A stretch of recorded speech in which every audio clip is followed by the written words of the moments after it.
2 sessions पढ़ेंगे और इन sessions के नाम जो है वो सिमिलर होंगे, ठीक है। पार्ट 1 और पार्ट 2 को होगा। आपको सेशन का नाम सामने नजर आ रहा है सबको? नजर आ रहा है सबको?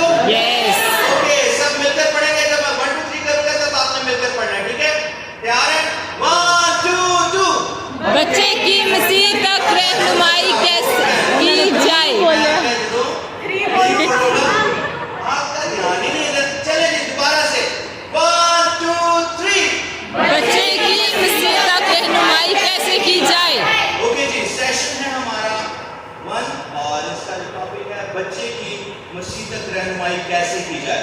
यानी एक छोटा बच्चा है, उसे मसीह तक कैसे लाया जाए, उसे ऐसे कौन से साइंस की जरूरत है कि वो आखिरकार मसीह तक पहुंच पाए।